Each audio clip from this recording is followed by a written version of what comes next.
Hello বন্ধুরা, আমি makeup artist Surajit মণ্ডল। আজ তোমাদের সাথে শেয়ার করব কিভাবে সহজেই ধুতি পরা যায়।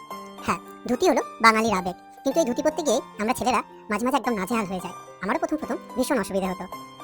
যাই হোক, আজকে যে স্টাইলে ধুতি পরা দেখাবো সেটাকে বলে পাজামা স্টাইলে ধুতি পরা। তোমরা দেখো, প্রথমেই আমি ধুতিটাকে সমান ভাগে দুভাগে ভাগ করে নিয়েছি।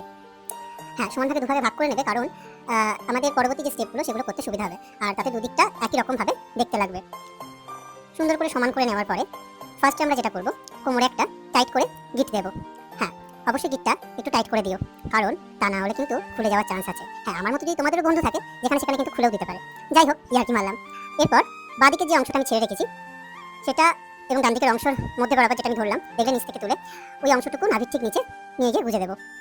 এরপর বাঁ হাতে যে অংশটা ছাড়া ছিল সেটাকে ধরে ছোট্ট ছোট্ট করে কুচি করে নিচ্ছি। দেখো, তোমরাও ঠিক এভাবেই কুচি করে নিও। কুচি করার পরে সুন্দর করে হাত দিয়ে একটু গুছিয়ে নেবে, কারণ জিনিসটা পার্ট পার্ট হলে দেখতে ভীষণ সুন্দর লাগে। দেখো, ঠিক এরপর ওই অংশটাই কুচিটাকে নিয়ে গিয়ে আমি পিছনে গুজছি। পিছনে তোমাদেরকে বুঝতে হবে, তোমরা ভিডিওটা সুন্দরভাবে দেখো মন দিয়ে, তাহলেই তোমরাও ঠিক এই স্টাইলে ধুতি পরতে পারবে। গুজে নিয়েছি।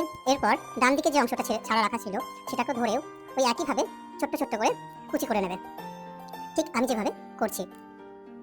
কুচি করা হয়ে গেছে, কিছুটা অংশ আমি ছেড়ে রেখেছি কারণ ওটাকে পিছনে নিয়ে যেতে হবে। এরপর সেমভাবে হাত দিয়ে সুন্দর করে জিনিসটাকে অ্যারেঞ্জ করে নিচ্ছি। দেখো, হয়ে গেছে। এইবার এই কুচিটাকে আবার আমি আগেবার মতো পিছনে নিয়ে গিয়ে ঠিক যে জায়গায় কুচিটা গুজেছিলাম, আগের কুচিটা, সেখানেই তার উপরেই পা হালকা সাইড করে তোমরা গুজে নিও। দেখো, আমি ঠিক যেভাবে গুজে নিয়েছি। এরপর বাদিকের কুচির থেকে যে অংশটায় পার নেই সেই অংশটা ধরে ছোট্ট ছোট্ট করে আবারও কুচি করে নিচ্ছি। হ্যাঁ, কুচি করা হয়ে গেলে সেই অংশটা আবারও হাত দিয়ে একটু সুন্দর করে গুছিয়ে নিও। গোছানো হয়ে গেলে ডান দিক বরাবর নাভির পাশে সুন্দর করে কুচিটা গুজে নেবে। দেখতে পাচ্ছ আমি ঠিক যে আলগা অংশটুকু ছিল সেটাও সুন্দরভাবে কোমরে টাক করে নিও, যাতে জিনিসটা ভীষণ গোছালো দেখাবে। দেখতে পাচ্ছ, এবার ঠিক ডান দিকে যে অংশটুকু ছাড়া ছিল, কুচির যে অংশটুকু পার নেই সেই অংশটুকু ধরে আবারও আগের মতো ছোট্ট ছোট্ট করে কুচি করতে হবে।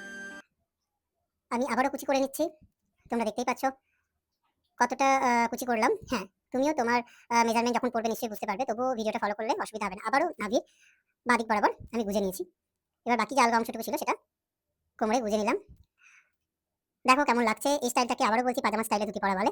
আর আশা করি ভিডিওটা দেখার পরে তোমরা পুজো বা যেকোনো অনুষ্ঠান, বিয়ে বাড়ি বলো, সেখানে অনায়াসে ধুতিটা পরতে পারবে এই স্টাইলে। কেমন লাগছে অবশ্যই জানিও।